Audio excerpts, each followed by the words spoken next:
গভীর রাত। একটা মায়া কান্নার আওয়াজ পেয়ে ঘুম ভেঙে গেল সুমনের। ঘুম ভেঙে যেতেই পাশে তাকিয়ে দেখলেন তার আদরের 2 বছরের ছোট মেয়েটা বিছানায় নেই। মেয়েকে পাশে দেখতে না পেয়ে সুমন তার বউকে ডেকে ওঠালেন। সুমনের ডাকে ওর বউ উঠে জিজ্ঞাসা করলেন, কি গো, এত রাতে রেখে তুললে কি হয়েছে? বউয়ের কথায় সুমন বলল, দেখো না, আমাদের মেয়ে বিছানায় নেই। কথাটা বলে তাড়াতাড়ি উঠে গেল, রুমের লাইটটা জ্বালিয়ে পুরো ঘরে ভালো করে খুঁজলেন, কিন্তু সেই ছোট মেয়েটাকে কোথাও পেলেন না। নিজের আদরের ছোট মেয়েকে হারিয়ে পাগলের মতো লাইট হাতে বাইরে চিৎকার দিয়ে মেয়েটাকে খুঁজতে লাগলেন। এদিকে সুমনের ডাকে ওর ভাই ভাবি আশেপাশে অনেকে তাড়াহুড়া করে চলে আসেন। সবাই আশায় সুমন তাদের বললেন তার মেয়েটাকে খুঁজে পাওয়া যাচ্ছে না। মেয়েকে খুঁজে পাওয়া যাচ্ছে না কথাটা শুনে সবাই অবাক, কারণ এত ছোট বাচ্চা তো দরজা খুলতে পারবে না, তাহলে বাইরে কিভাবে যাবে, কিভাবে বা হারিয়ে যাবে? সুমন ও সুমনের বউয়ের কান্নায় সবাই মিলে লাইট হাতে বাচ্চাটিকে খুঁজতে লাগলেন, কিন্তু আশেপাশের কোথাও বাচ্চাটিকে তারা খুঁজে পেলেন না। বাচ্চাটিকে খুঁজে না পেয়ে সবাই বাড়িতে ফিরে এসে সান্ত্বনা দেন, রাত আর বেশি নেই, কিছুক্ষণের মধ্যে ফজরের আজান হবে, আর সকাল সকাল হলে বাচ্চাটিকে কোথাও না কোথাও খুঁজে পাওয়া যাবে। এই ভেবে সবাই অপেক্ষা করতে লাগলো। কিছুক্ষণ পর আজান হলো। আজান হওয়ার অনেকেই নামাজ পড়তে চলে গেলেন। এভাবে আরো কিছুদিন অপেক্ষার পর চারিদিকে দিনের আলো ফুটে উঠলেন। দিনের আলো মানে সকাল হওয়ায় সবাই মিলে বাচ্চাটিকে আবারও খুঁজতে লাগলেন।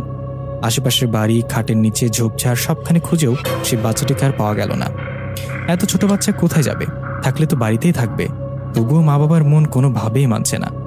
অবশেষে গ্রামে মাইক ছেড়ে দেয়া, মাইকিং করে বাচ্চাটির খোঁজ করতে শুরু করা হলো, কিন্তু এতেও কোনো লাভ হলো না।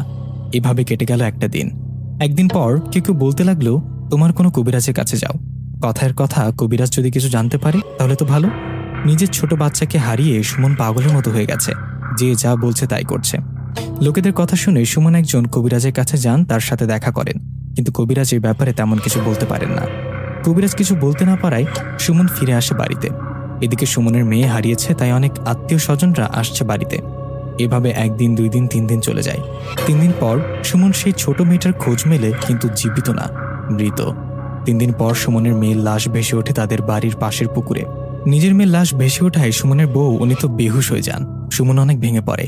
এত সুন্দর কিউট একটা বাচ্চা কিভাবে মারা গেল? সে কি ইচ্ছে করে পুকুরে পড়ে মারা গেছে, নাকি এর পেছনে লুকিয়ে আছে গহীন কোনো রহস্য? আদরের ছোট মেয়েকে হারিয়ে সুমন ও তার পরিবার একদমই ভেঙে পড়েছে। এত ছোট একটা বাচ্চা হঠাৎ পুকুরে ডুবে মারা গেল, বিষয়টা যেন মানতেই পারছে না। সুমনের বাচ্চা মারা যাওয়ায় অনেকে অনেক কথা বলে। এর মাঝে সুমন হঠাৎ বলে উঠল, আমার বিষয়টা স্বাভাবিক মনে হচ্ছে না, কারণ যে রাতে আমার ছোট মেয়েটা ঘর থেকে হারিয়েছে সে রাতে আমি একটা মায়া কান্না শুনেছি। সুমনের মুখে কথাটি শোনার পর তার বড় ভাই বলল, মায়া কান্না? সুমন, তুই এ কথাটা আমাকে আগে কেন বলিসনি? এই একই কান্না আমিও শুনে কয়েক বছর আগে, যখন আমার মেয়েটাও মারা গেছে। আমার ছোট মেয়েটা মারা যাওয়ায় আমি স্বাভাবিক ভেবেছিলাম, কিন্তু এখন তো বিষয়টা স্বাভাবিক মনে হচ্ছে না। আমার তো মনে হচ্ছে আমাদের পরিবারের উপর খারাপ কোনো আত্মা বা ভয়ঙ্কর কোনো ডাইনির নজর পড়েছে। তা না হলে আমাদের 2 ভাইয়ের 2টো মেয়েকেই মেরে ফেললো। বড় ভাইয়ের মুখে কথাটা শুনে সুমন বলল, এমনটা যদি হতো তাহলে আমার ভাতিজা, তোমার ছেলেটা বেঁচে থাকতো না। এখানে অন্য সমস্যা আছে মনে হচ্ছে। সুমনের মুখে কথাটা শুনে ওর বড় ভাই বললেন, সেটাও ঠিক। আমার মেয়েটা মারা যাওয়ার পর আল্লাহ দেন আমার একটা ছেলে হয়েছে। ছেলেটার বয়স 4-5 বছর। এখন পর্যন্ত কোনো সমস্যা হচ্ছে না। সুমন, সমস্যা হয়নি যদি হয় তাহলে কি হবে? আমাদের পরিবার থেকে 2টো সন্তান মারা গেছে, আর যেন এমনটা না হয়। তুমি বড় ভাই ভালো কোনো হুজুর বা কবিরাজের খোঁজ করো, তোমার ছেলে যেন আমার মেয়ের মতো অবস্থা না হয়। সুমনের কথার ভাবি বললেন, হ্যাঁ, সুমন ঠিক বলছে, আমরা আমাদের ছেলেকে হারাতে পারবো না। তুমি কালকেই কোনো কবিরাজকে বাড়িতে নিয়ে আসবা। কথা মতো পরের দিন সুমনের বড় ভাই অনেক খোঁজাখুঁজি করে একজন কবিরাজকে বাড়িতে নিয়ে আসে। কবিরাজ বাড়িতে আসার পর অনেক দেখাশোনা করে সবাইকে বলেন, আমি তো তেমন কিছু দেখছি না। হ্যাঁ, একটা অশুভ ছায়ার প্রভাব আছে এই বাড়ির ওপর, এছাড়া আমি কিছু দেখছি না। আপনাদের বাড়ির মেয়েরা কি ঠিক কি কারণে মারা গেছে এটা আমি বলতে পারবো না। কথাটা বলে সে কবিরাজ চলে যান।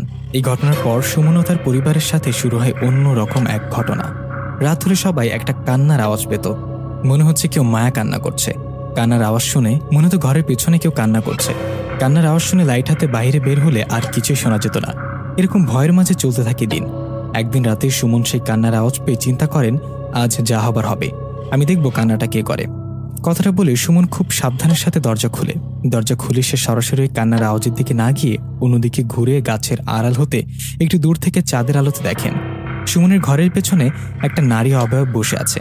রাতের অন্ধকার, সুমন ভালো মতো মুখ দেখতে না পারলেন এটা বুঝতে পারছে ওটা একটা নারী অবয়ব, আর ওর চুলগুলো অনেক বড়। মূলত এই নারী অবয়বটা এভাবে মায়া কান্না করছে। এমন অবস্থা দেখে সুমন সাহস করে গাছের আড়াল থেকে বেরিয়ে বলে উঠলেন, কে আপনি? এভাবে কান্না করেন কেন? এভাবে কান্না করেন কেন কথাটা বলতে না বলতেই সুমনের চোখের সামনে সেই নারী অবয়বটা বাতাসে মিশে যান। এই দেখে সুমন বুঝতে পারেন এটা নিশ্চয়ই কোনো ডাইনি বা পেতনি হবে। কথাটা বলে সে আবার ঘরে চলে যান আর ঘুমিয়ে পড়েন। পরের দিন সকালে সুমন সবাইকে রাতের ঘটনাটা বলেন। সবাই শুনে বেশি অবাক হন, ভয়ও পান। এই ঘটনার পর থেকে অনেক সময় রাতের বেলা সেই কান্না শোনা গেলেও কেউ আর বের হননি, ওই কান্নাকে পাত্তাও দেননি। এভাবে চলে যায় 2টা বছর। এই 2 বছরে সুমনদের পরিবারে কিছু না ঘটায় ওরা এক প্রকার বিষয়টা ভুলে যায়। 2 বছর পর সুমনের বড় ভাইয়ের ঘরে আবারও একটা কন্যা সন্তানের জন্ম হয়। মেয়ে সন্তান হওয়ায় সুমনের বড় ভাই ভাবে অনেক খুশি হন। আস্তে আস্তে বড় হতে থাকে সেই ছোট্ট বাচ্চাটি। সেই বাচ্চার বয়স যখন 6 থেকে 7 মাস, তখনই আবার শুরু হয় সুমনদের পরিবারের সাথে অস্বাভাবিক ঘটনা। সবাই আবারও